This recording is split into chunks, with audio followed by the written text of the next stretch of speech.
Hi hello welcome back to my channel. మీ పావని సాయి. ముందుగా అందరికీ రథసప్తమి పండుగ శుభాకాంక్షలు. ఏటి రథసప్తమి అయిపోయిన 2 రోజులకి మళ్ళీ విషెస్ చెప్తున్నాను అనుకుంటున్నారా? నేనైతే 2 డేస్ లేట్గా పోస్ట్ చేస్తున్నాను గైస్ ఈ వీడియో. ఎందుకంటే యాక్చువల్గా నా వాయిస్ వింటేనే మీకు అర్థమైపోతుంది అనమాట. 2 రోజులు ఫుల్ దగ్గు. సో వాయిస్ అస్సలు బాగాలేదు, అందుకని నేను ఎడిట్ చేయలేదనమాట. ఆ రోజు మార్నింగ్ లేచి రెడీ అవ్వగానే రామాలయంలో దీపం పెట్టడానికి వెళ్ళమన్నారనమాట అత్తమ్మ. యాక్చువల్లీ వాడు కాల్ చేసి చెప్పారు, అందుకనేసి వెళ్ళాను అనమాట. నిజంగా అనిపించింది, ఆ దేవుడి బ్లెస్సింగ్స్ నాకున్నాయి, నా చేత ఈరోజు దీపం పెట్టించుకోవాలి అనుకున్నారని చెప్పేసి. అందుకని అక్కడికి వెళ్ళి దీపం పెట్టి వచ్చేసరికి అత్తమ్మ పిడకలు పెట్టి దాని మీద పాలు పొంగిస్తున్నారనమాట. దాని మీదే పరమాన్నం వండుతారు. 3 సార్లు పొంగాలి, పొంగాక బియ్యం వేసి పరమాన్నం వండుతాం అనమాట. సో ఇవన్నీ నాకు కొంచెం కొత్త ట్రెడిషన్స్ అన్నీను. సో ఇప్పుడిప్పుడే కాబట్టి అన్నీ శ్రద్ధగా వింటూ నేర్చుకుంటూ తెలుసుకుంటూ ఉన్నానమాట దాని గురించి.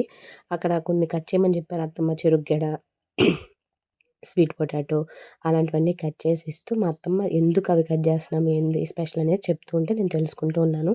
ఆ తర్వాత చూశారు కదా, ఆ చిక్కుడుగాయ రథం చేసింది అయితే నేనే గైస్. నాలో ఉన్న క్రియేటివిటీ మొత్తాన్ని బయటికి తీసి చేశాను for the first time. So దానికి కావాల్సిన చక్రాలు మాత్రం మా అత్తమ్మ చేశారనమాట. అయితే ఈ పూజకి మెయిన్ చిక్కుడుగాయలు, చిక్కుడు పువ్వులు, చిక్కుడు ఆకులు, 3 లీవ్స్ ఉంటాయి కదా, అలాంటివి కావాలన్నమాట.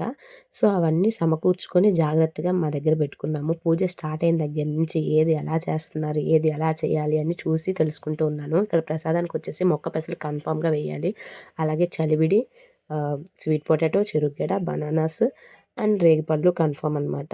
ఇవి వచ్చేసి చిక్కుడు పువ్వులు. అయితే మాకు ఈరోజు జరిగిన అద్భుతం ఏంటంటే, అష్టోత్తరం అయిపోయే వరకు దగ్గర దగ్గర అంటే 108 ఫ్లవర్స్ వరకు ఉన్నాయన్నమాట. నిజంగా మేము అసలు కౌంట్ చేయలేదు. యాక్చువల్లీ అలా జరిగింది. అష్టోత్తరం కంప్లీట్ అయ్యే టైంకి లాస్ట్ ఫ్లవర్ అలా వేసేసాం అనమాట.